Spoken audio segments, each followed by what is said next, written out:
भगवान शिव के बारे में ऐसा कहा गया है कि शिव तीनों लोक के आदि और अनंत के देवता माने जाते हैं, जिसके आगे दुनिया की सारी शक्तियां असफल हो जाती हैं।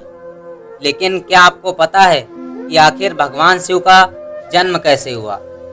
उनकी माता कौन थी और उनके पिता का नाम क्या था? उन्होंने किससे अपनी शिक्षा प्राप्त की और किस किस को शिक्षा का दान दिया था? अगर नहीं पता तो चलिए बने रहिए हमारे वीडियो के लास्ट तक। इन्हीं सवालों के जवाब हम इस वीडियो के माध्यम से आपको देने वाले हैं, इसलिए आपसे रिक्वेस्ट है कि आप इस वीडियो को स्किप किए बिना पूरा जरूर देखिएगा। दोस्तों, हम भगवान शिव के जन्म से जुड़ी एक लोकप्रिय कथा के बारे में बताने वाले हैं। शिव पुराण के अनुसार भगवान शिव को स्वयंभू माना जाता है, जिसका मतलब होता है भगवान शिव का जन्म स्वयं ही हुआ है। मतलब कि इससे एक बात तो क्लियर हो जाती है कि भगवान शिव का ना ही कोई माता है और ना ही इनके कोई पिता। इसी कारण भगवान शिव पंच तत्व से भी कोसों दूर हैं, जिस कारण से इन्हें मृत्यु का कोई भय नहीं है और इनकी मृत्यु कभी नहीं हो सकती है।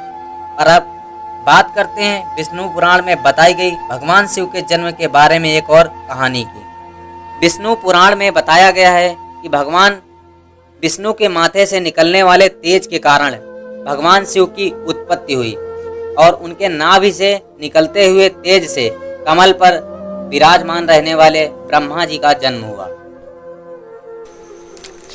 वहीं दूसरी ओर भगवान विष्णु के जन्म के बारे में भी बताया गया है। एक बार भगवान शिव अपने घुटने मल रहे थे और उनके घुटनों से निकले हुए मैल के कारण ही बताते हैं कि विष्णु जी का जन्म हुआ है।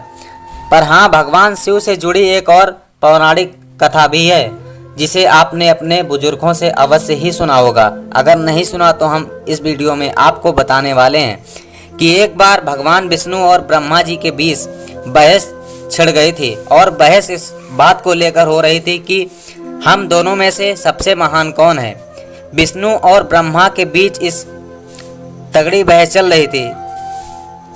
ये सब देखकर एक जलते हुए खंभे के रूप में महादेव इनके सामने आए।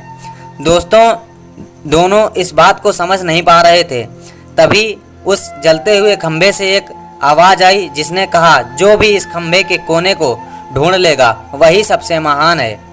ऐसा सुनते ही ब्रह्मा जी ने एक पक्षी का रूप लिया और खंभे के छोर को ढूंढने निकल गए।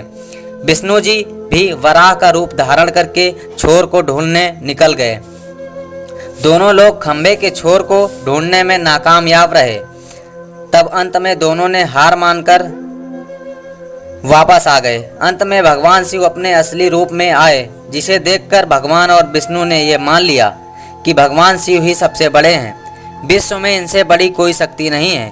इसके साथ ही शिव पुराण में दिखाया गया है कि खंभा इस बात को दर्शाता है कि ना ही भगवान शिव जन्मे थे और ना ही इनका कोई अंत है।